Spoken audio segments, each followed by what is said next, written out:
Welcome to the Church of Obelisk. My name is Yon. Today we're going to take a look at a game played by 33 on Offlane Visage, who is currently one of the strongest offlaners in 731D, and in particular we're going to look at the power of Gravekeeper's Cloak and how a defensive build can really help you win even in a tough lane. So things already starting not too great. The position for Tusk gets killed, and first blood is unfortunately taken by the support Clockwork here, but still it is a problem. And we already see he's gone for a very defensive item build. He's starting with Ring of Protection because he's up against this Kunkka played by Motumba Man, who of course will be dealing out plenty of physical damage with Tidebringer, and so getting early buckler is very powerful. And going with a greedy build like opening up with the Ring of Basilius is probably not the best choice here. You have a strong lane partner in Tusk, but Snapfire and Kunkka are fairly strong laners, so I think I like this opening here. Of course, ideally you want to be dominating your lane, you want to get kills, and they're trying that here. They're trying to go for this Kunkka because you have a lot of nuke damage here with Solar Assumption. You have 230 damage if you have 3 charges, which is huge for level 1 nuke. But the problem is both these heroes are quite tanky and also have plenty of regions still left, so it's not going to be easy. And Tusk is going very hard here and honestly being a bit over aggressive here. He gets X'd and eats some tower damage, and he is going to go down. Visage trying to get a kill here, but it's not happening. And so now they're in big trouble. And this is kind of the worst case scenario. You're behind in last hits and denies. You're behind in kills. You don't really have anything going for you. And ideally you have those lanes where you get kills after kills, like I showed in one of the clips in my Visage guide. But that's not the kind of thing we have going here. Here we just have to play it safe, and that's why he's taking Gravekeeper's Cloak here as level 2, not Grave Chill. And Gravekeeper's Cloak was very, very powerful against Kunkka's Tidebringer. And Tidebringer does a lot of damage, but it's not a lot of damage instances. It's 1 instance of damage every 4 seconds when it's maxed out. And that's more than enough time for Gravekeeper's Cloak to regenerate. So we're just going to be using a very defensive build here. But despite that, he still gets gone on here. And Tusk tries to save him, but it's not really going to happen. And Tusk also going very, very low here, but not quite dying. Note that Tusk has dropped a self here, so it's going to be picking that up. Always important in the side lanes, when you die, communicate with your lane partner whether you can pick up any items. And so it's going to give Tusk his salve. And now that both the enemy heroes are kind of low and out of region for the most part, you can maybe do something here. They have 2 levels in Gravekeeper's Cloak and only 1 in Soul Assumption, but that's still a lot of damage. And indeed it is enough here to kill the Kunkka here, but Tusk also goes down. So 1 versus 1, very good exchange here. Support for a core, and this gives some very valuable solo experience here to Visage. Visage also dropping some items here for Tusk, but he doesn't quite see them, so he's gonna have to use the courier. And of course going for the wand, very powerful in the side lanes, and also just a way of using all these iron branches, which are a very efficient item. And then you just want to get more components for your Vlads, but here in this case he's even gone for a raindrop. So extra defensive power, also of course extra mana. And note he's gone for 2 levels in Gravekeeper's Cloak, and only at level 4 he's got 1 point in Grave Chill here, which is fairly low on mana anyway. Doesn't have that much mana regen, he only has the 1 mango here. So it makes sense to go for that 2nd level in Gravekeeper's Cloak over the level in Grave Chill, and only level 4 it gets 1 level in Grave Chill. So very, very defensive build. He's gonna just max out Gravekeeper's Cloak, which is a very powerful build. Of course, doesn't give you the fastest farming or anything, but it just makes you super resilient, as we're going to see in this game. You can see just how unconcerned he can be with all the damage here. X comes out, But 2 cares? Like, he takes 0 damage here. It's X'd again, but he's now very close to level 6, so just 1 creep kill should be able to give him the birds. And there he goes. Summons the birds. Problem with Kunkka is that he's very tanky here. He's got the Helm of Iron Will, he's a melee hero, so he's got damage blocks, so birds do almost no damage to him. But birds will do a significant amount of damage to the Snapfire. Visage is at half HP, so the enemy team think they can go on him. These familiars take no damage. Visage still has 4 stacks up. There's just not enough damage instances here, right? They're trying to kill him, but he just does not die. He just refuses to die. And because he takes such a long time to die, reinforcements come in, and he can just chase these people down. And always being careful not to get too deep in here, because if they actually get onto him with multiple heroes, then he can die very quickly. So he's making sure to stay at the edge of the fight, trying to keep his birds alive. Gets a very nice stun here. More birds coming in. He's got another stun, which he's going to use here, and just spam out the soul assumptions. Could use it now on this clockwork. Then he goes for the Kunkka here, going for the bigger kill. Slows him down. One stun here. Miller going back was not really intentional, I think. But yeah, still alive on 170 HP, which is fine. And the fight continues here. Focus on low HP clockwork. And this puck just does not put out enough damage instances to really threaten Visage here. And so he's still alive. And that is the power of this Gravekeeper's Cloak build. And if you have one little Gravekeeper's Cloak here in this situation, you are super dead. Like 100% he's dead if he doesn't have 4 levels here. And again, puck goes in, but you see, Gravekeeper's Cloak stacks stay up. He's even got a magical star charges still, and he's completely fine here. Of course, it depends heavily on how many damage instances your opponents can put out. If you're playing against a lane where they have lots of different damage instances, like let's say instead of a Kunkka, we have a Juggernaut here, who of course with the spin has many damage instances. Then they can kill him. Also here with the Mortimer's Kisses, that's a lot of damage instances. That's why they were able to kill him so easily here. But against Kunkka in particular, this is the build you want to go for. He's not doing anything particularly fancy, he's just farming here in the lane, playing very conservatively, and waiting for people to just run at him, which his Clockwork does very foolishly, and there's really no chance of actually getting a kill there. So this Clockwork charging in there maybe didn't realize there were 4 levels in Gravekeeper's Cloak here, but this was a very foolish kill attempt. And he's just gonna patiently play this out, just stay in the lane.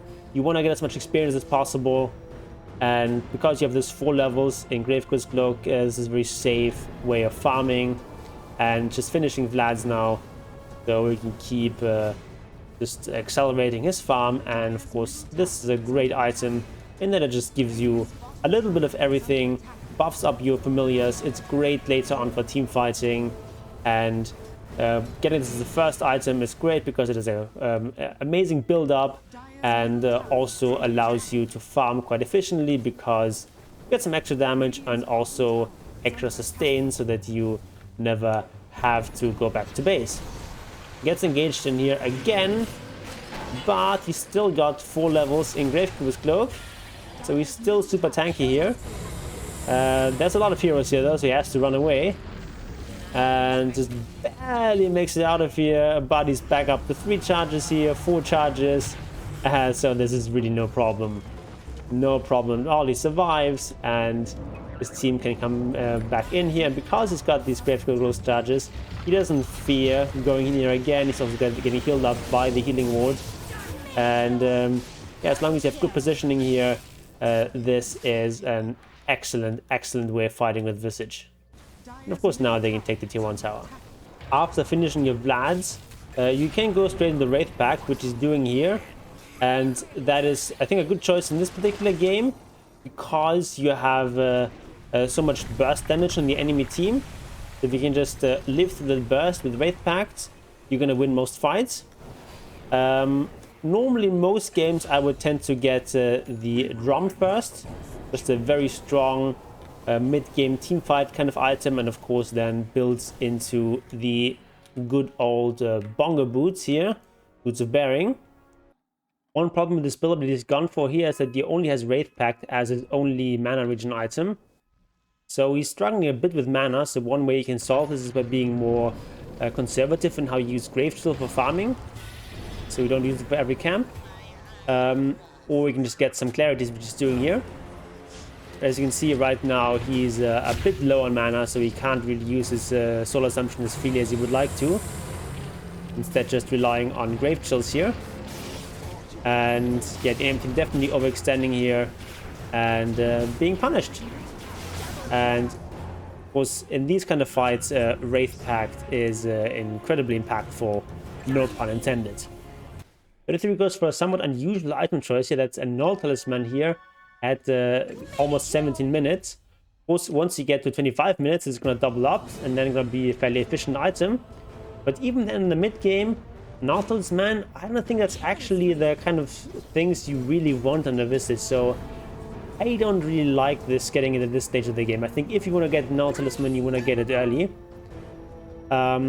And also, because you're going to be going for a drum, most likely is the next item, you're going to have a lot of small components there. So I don't really like this Null Talisman too much. The Windows obviously is great, because it's a very efficient item on its own, and of course goes into Drum of Endurance. I think if you do want a more mana regen, what I would probably go for is a Medallion of Courage here, because also offers mana regen, and then builds into the Solar Crest, which is a very powerful item to put onto this carry Juggernaut. And also just on its own, Medallion of Courage is very efficient. But another fight here, he's trying usually just to go for these ranged heroes, and gets the kill here on Snapfire, kill on Clockwork here. Clockwork is a very weak hero against Visage. You have a lot of stuff against him. You can fly over his cogs, you can use your familiars to absorb his battery assault, you can use your shard to just wait out his cogs if you get caught in them, or you can just use your Aghanims once you have that to fly over his cogs. So Clockwork, not the best hero against Visage. Also, you can block his hookshot with familiars, because fun fact, hookshot does hit familiars, but Pacho goes through familiars. That's just one of these inconsistencies in Dota mechanics. And yeah, this Visage is pretty much unkillable by Puck. The problem is Puck can just like go in here and kill Tusk. Not much to do against this, but still there's a TP coming in here, and he finds the Puck in the trees here. Puck is low on mana and gets silenced and dies. So a nice retaliation here. Drum is now flying out as well as an extra clarity here, and Puck gets caught out. They win the fight here, and from there they're just gonna go straight into Roshan. Visage, of course, one of the best Roshan heroes, because you're gonna build a Wraith Pact or a List of Lads. Drum is great for Roshan as well, speeds all that up, and Grave Chill, also great Roshan ability. So they claim this Aegis and have a sizable advantage now. It's not so much in the farm, it's just that they're stronger in the straight up fights here, as long as they take them reasonably well. So the DotA team now in a commanding position, but the game is far from over. So he arrives here into this fight, and you want to go for these vulnerable targets like the Nature's Prophet or Snapfire, but instead Clockwork here is a bit out of position, so it goes for that. It's the most important thing is just going for the targets that are available. You don't want to go too deep, because you don't want to get all your Graveghost Cloak charges removed, unless it's like a very dominant fight like this, and then they're gonna get here all the kills. Snapfire gonna die here as well. Nature's Prophet does make it out. Next item for 33 here is gonna be the Aghanims. This is a pretty strong Aghanims game, because it allows you to fly over the cogs from Clockwork, allows you to fly over Sprout, and also allows you to more easily hunt down and find these elusive heroes, these split pushing heroes, you know, Nature's Prophet or Puck when they're hiding in the trees. You can find them much more easily. Right now the Dire team are taking a bad fight here. Juggernaut gets engaged, loses the Aegis, and it really is not a great fight. So 33 is just going to stay here for a little bit and try to take out this tower. He's also got level 3 familiars now, but he hasn't leveled them up yet. There's still level 2 familiars. So this means that he wants to actually just leave these behind and TP in here, join the fight, and then summon birds there once the tower is taken out. And because these wants to be resummoned anyway, these are very expendable now. If you lose them, it's not a big deal. Also note that he's got the injured familiar further in the back, so once his creep dies, the tower's first going to focus on the high HP familiar, everything calculated here, and takes out the tower. And now you can summon his level 3 familiars here. There we go. And try to get some sort of punish here for that team fight. He finds Nature's Prophet, but he does have BKB, which he uses here. And Clockwork buying some time here, and nothing really much results from this fight, but they do force out a BKB. Aghanim is here, and immediately he goes into Invis, trying to hunt people down. Most people don't know that you have the Aghanim finished yet, so getting that revealed with a kill here would be nice. And you do find a Kunkka. Kunkka forced to use BKB here, and instead it's going to take a tower here. Of course, T1 towers don't have back to protection, so you can kill them very easily at this stage of the game. And they're just going to try to find a little bit more, but they're not really finding it. Instead, they find a dead carry who is trying to defend this tier 2 tower. He does find a Clockwork here, just caught out in jungle, and he does get the kill here. Note the staggered usage here of the bird drop here to keep him in range as long as possible. And this is part of the power of the Aghanims. You can just sometimes find these kinds of kills that you would not be able to find if you hadn't had Aghanims. They're chasing after Puck here, but of course Puck is very slippery and hard to catch despite not having any real defensive item. But this is going to lead to a team fight, and unfortunately Ember Spirit, despite having BKB, gets caught out and not able to use his BKB. And in these kinds of fights, you need to be a bit careful. You don't want to go too deep.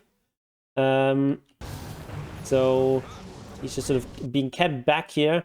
And these Great Treants actually do enough damage to take off Gravekeeper's Cloak stacks. So he has to be very, very careful here. And actually just disengages here with the Aghanims.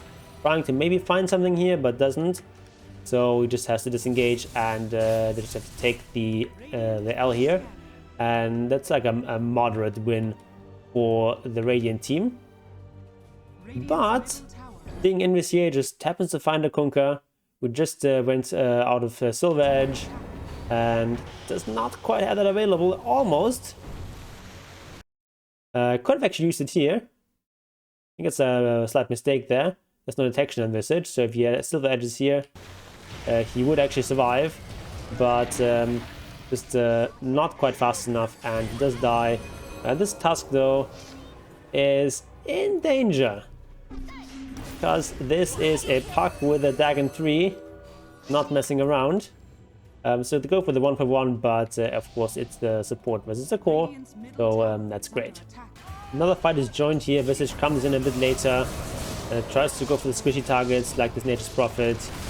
He's got a decent amount of armor, but he's still a ranged hero and still an int hero, so he goes down fairly quickly here. And they get another very nice fight. Unfortunately, Roshan is not quite up yet. Oh, never mind, it's actually up. There we go. So they go with Rosh. You already have the shard here on Visage, so he's not going to get the shard. But again, Visage, a very strong Roshan hero. And they even find a bonus Clockwork kill here. And again, he's into the Aghanims. and trying to hunt, but doesn't quite find anything. And now it's gonna queue up a Hex, very powerful item in the late game for Visage, and especially here against this Puck who has no defensive items.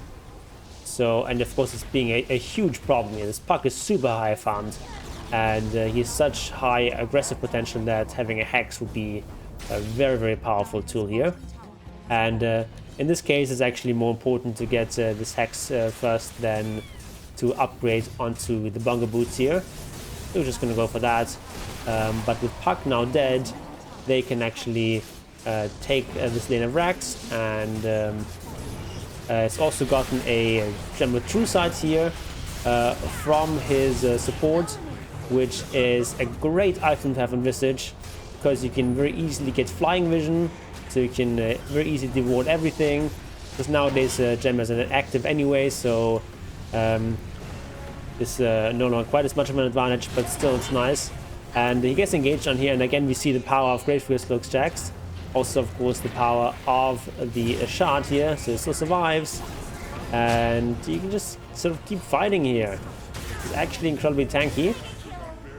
And now he survives, and now he's just gonna run to the tower and die in the goofiest way possible. This is so funny. But okay, he dies here. But at this point it doesn't really matter. In this point the game is more or less over. They have like a huge advantage now. So this game was just to show you the power of just playing it conservatively in the off lane if you don't have a good start. The power of Gravekeeper's Cloak, and just like playing good solid Dota with Visage. If you enjoyed this video, feel free to give it a like and subscribe to this channel. And if you want to know more about Visage, definitely click on the video that's on the screen right now. This is my big Visage guide for the current patch for 731D, where I teach you everything I know about playing Visage.